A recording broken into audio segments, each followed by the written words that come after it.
Hello and welcome. स्वागत है आपका सामाजिक ज्ञान पे। आज हम chapter 6 new questions and ideas का रिमेनिंग पार्ट करेंगे। द संघ। Both the Mahavira and the Buddha felt that only those who left their home could gain true knowledge. They arranged for them to stay together in the Sangh as association of those who left their home.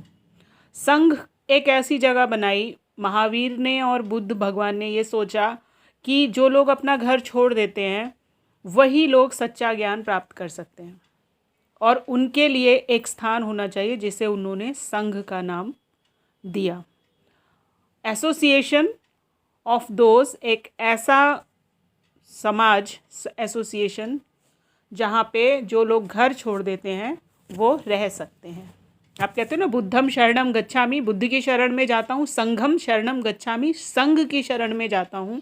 ये संघ वो organisation है, वो association है जहाँ पे ऐसे लोग, बैचलर लोग रहते हैं जिनका घर गृहस्थी से कोई लेना देना नहीं है। वो बुद्ध की शिक्षाओं का, महावीर की शिक्षाओं का पालन करते हैं और अकेले रहते हैं। The rules made for the Buddhist Sangha were written down in a book called the Vinaya Pitaka. From this we know that there were separate branches for men and women. All men could join the Sangh. However, children had to take the permission of their parents and slaves that of their masters. Those who worked for the king had to take his permission and debtors that of creditors. Woman had to take their husbands permission. अब यहाँ पे कुछ rule बनाए हैं Buddhist संघ के, जहाँ पे जिनको लिखा है, जिस किताब में लिखा है उसे विनय पिटक कहा जाता है। और यहाँ पे एक चीज़ और भी है, क्योंकि उनको घर से अलग रहना होता है तो दो ब्रांचेस हैं, लोग आदमियों के लिए अलग हैं और औरतों के लिए अलग हैं। उन्होंने ये कहा कि जो भी लोग हमें संघ को ज्वाइन करना चाहते हैं वो लोग, जैसे वो परमिशन लेकर आएंगे अपने घर वालों की, बच्चे हैं तो अपने पेरेंट्स की परमिशन लेंगे, स्लेव हैं यानी दास हैं तो अपने मास्टर की यानी अपने मालिक से परमिशन लेंगे, जो दूसरों के लिए यानी राजा के लिए काम कर रहे हैं वो राजा से परमिशन लेंगे, डेटर्स हैं वो क्रेडिटर्स से, कर्जदार है कोई तो जिससे उसने कर्जा लिया है उससे परमिशन लेगा, और वुमेन है तो वो अपने हस्बैंड से परमिशन लेगी कि क्या वो संघ को ज्वाइन कर सकती है, तभी उनको संघ में उसको एडमिशन मिलेगा, अदरवाइज नहीं मिलेगा।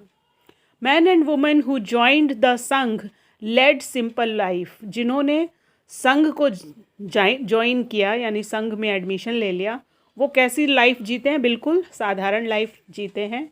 दे meditated for most of the time. वो ज़्यादा टाइम क्या करते हैं? ध्यान लगाते हैं।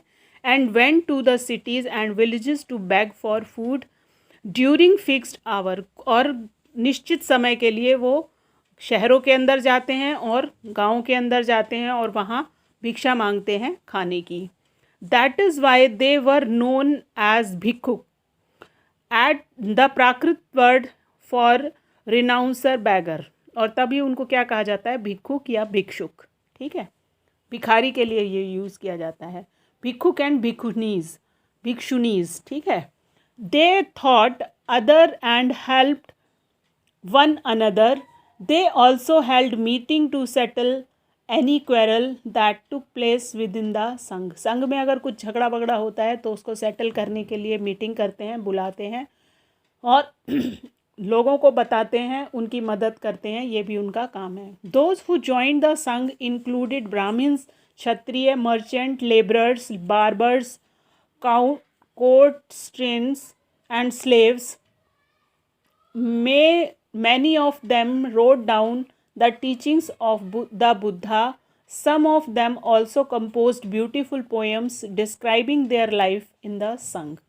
अब बहुत सारे लोग जिन्होंने ज्वाइन किया उसमें ब्राह्मण थे, क्षत्रिय थे, मर्चेंट व्यापारी थे, लेबरर जो मजदूर थे वो थे, नाई थे, कोर्टस्टन एंड स्लेव्स, और जो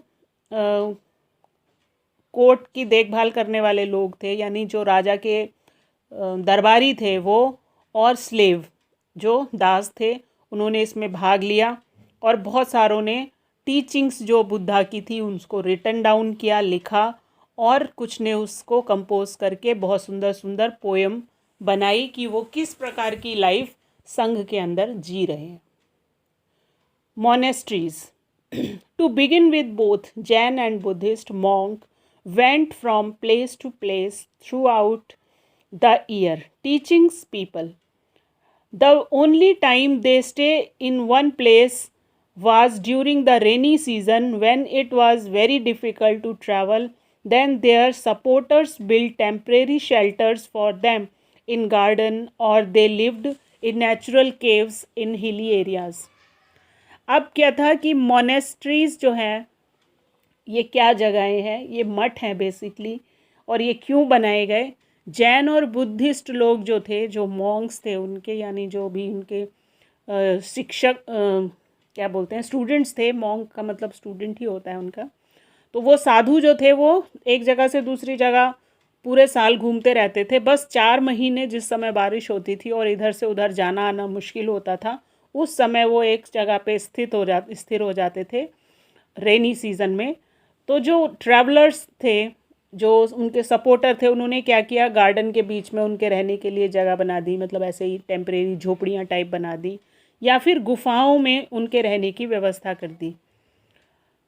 तो वो नेचुरल केव्स में, जहाँ पहाड़ी एरिया होता था वहाँ नेचुरल केव्स जो होती थी वो वहीं रहते थे। As time went on, many supporters of the monks and nuns and they themselves felt the need for more permanent shelter, and so monasteries were built.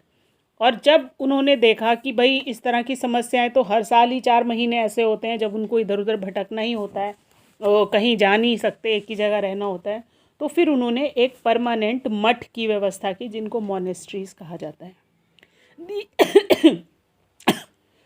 These were known as vihara. इनको क्या कहा गया? विहार, बौद्ध विहार। ठीक है। The earliest viharas were made of wood and then of brick.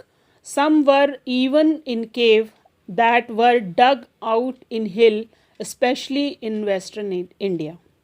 बहुत सारे विहार जो हैं वो स्टार्टिंग में कैसे बनाए गए? लकड़ियों से बनाए गए। फिर उनमें लकड़ियों के साथ में ईंटों की भी व्यवस्था कर दी गई, ईंटों से बनाया जाने लगा मजबूती देने के लिए। गुफाओं के अंदर बनाए गए, गुफाओं को काट काट के बनाए गए ये। और ख़ास तौर पे ये आपको पश्चिम इंडिया में, वेस्टर्न इंडिया में देखने को मिलता है। ठीक है।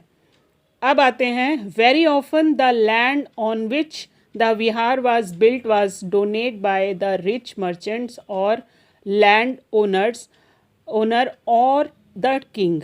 जिन्होंने भी ये बनाया उन्होंने विहार के लिए किन लोगों ने उसकी मदद की?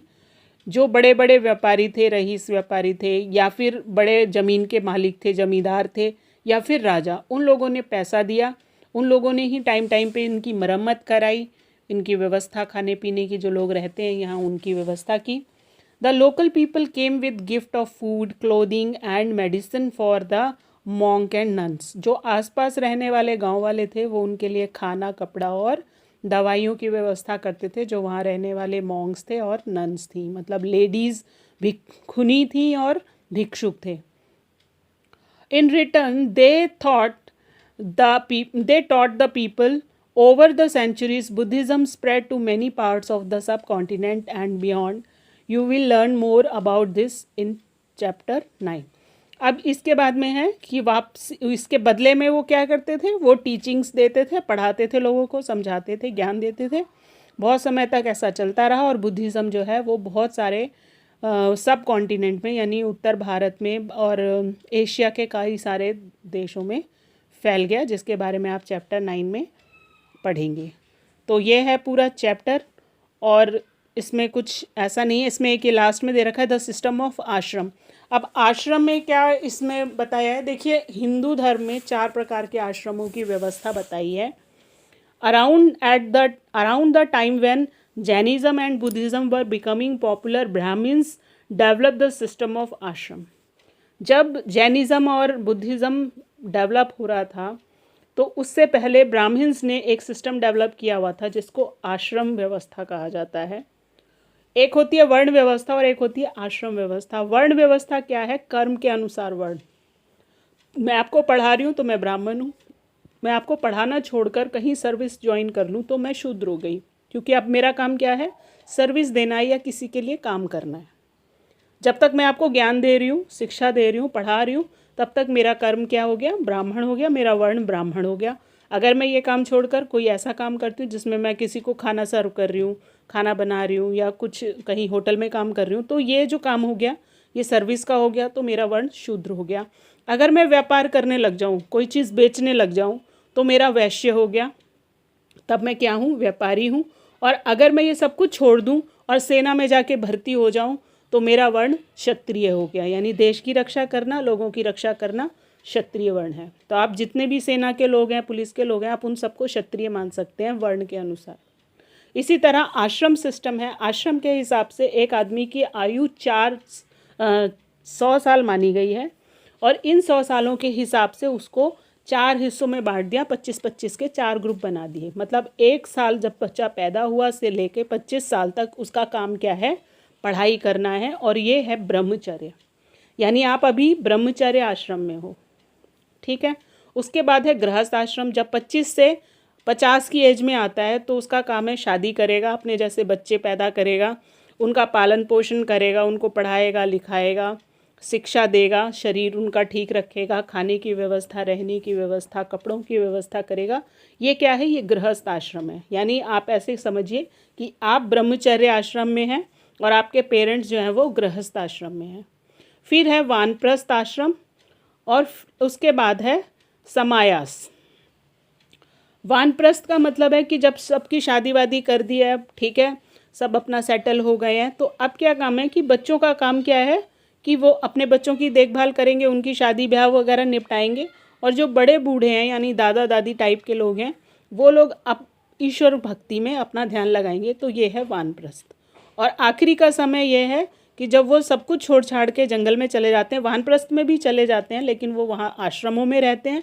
और उसके बाद में जो लास्ट का समायाशा है, उस समय पे वो आश्रम भी छोड़ देते हैं, जंगल में चले जाते हैं, भूखे प्यासे रहते हैं और अपना शरीर ईश्वर के नाम पे त्याग देते हैं, ठीक है।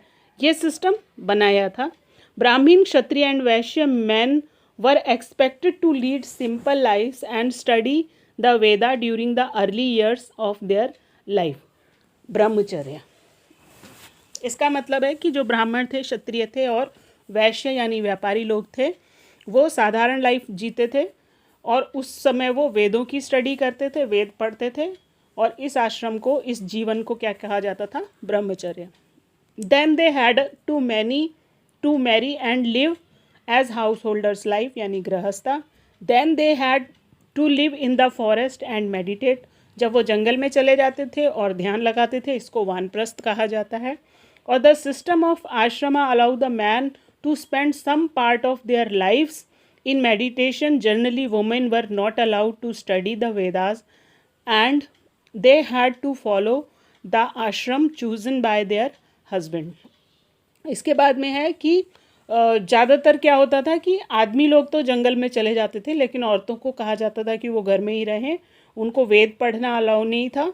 और आश्रम में कौन सा आश्रम वो चुनेंगी ये उनके हस्बैंड डिसाइड करते थे, ठीक है। तो ये है आपका पूरा चैप्टर और ये कंक्लूड हो गया यहाँ पे। इसका क्वेश्चन आंसर्स नेक्स्ट पार्ट में आपको मिल जाएंगे। Thank you, thanks for watching.